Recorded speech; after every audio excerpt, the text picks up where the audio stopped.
Bem, pessoal, vou tentar resumir aqui uma confusão que às vezes é feita e os pais procuram a gente, neurocirurgião, muito preocupado com a questão da moleira da criança, né? Eu vou explicar o que é a moleira e aí você vai entender por que a preocupação e qual a grande confusão, né? Então a gente nasce com as moleiras, né? Moleira, o termo técnico que a gente chama é fontanela.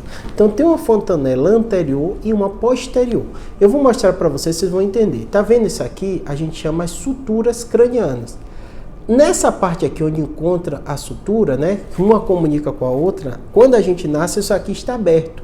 E na parte posterior também, onde é o encontro disso, que é justamente para ter espaço para o crânio ir crescendo, né? E até na hora de passagem do canal do parto da mulher, isso ajuda, né? Porque dá certo como se fosse uma mola, né? Você tem um espaço aqui e a cabeça se comprime um pouco e consegue passar sem dano mais graves, né?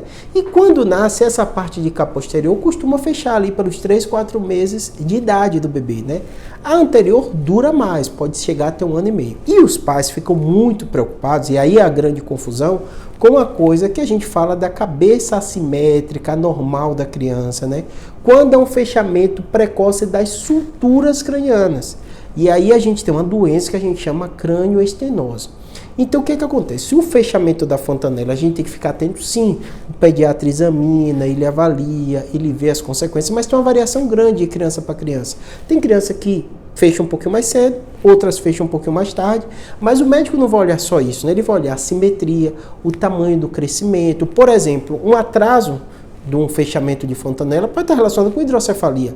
Só que não vai ser só esse fator da fontanela.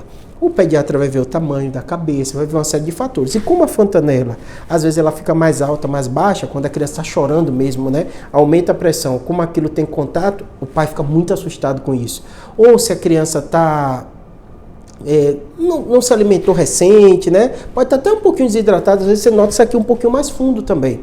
Mas a fontanela em si não é algo de grande preocupação. O pai vai ficar muito mais preocupado quando o pediatra falar que a cabecinha cresceu mais, cresceu de menos, se tem uma simetria visível do jeito que a cabeça cresce, que isso pode sim estar relacionado com o fechamento das suturas cranianas, e a gente chama craniosinostose, muitas vezes vai precisar de cirurgia. Mas a grande maioria das preocupações dos pais, quando refere à fontanela, é o tempo que fechou, se foi antes ou não, às vezes são variações do normal. Converse com o seu pediatra, antes de ficar desesperado, antes de procurar a gente, neurocirurgião. Se, claro, se tiver uma dúvida e quiser, não tem problema, mas normalmente o pediatra acompanha muito bem isso.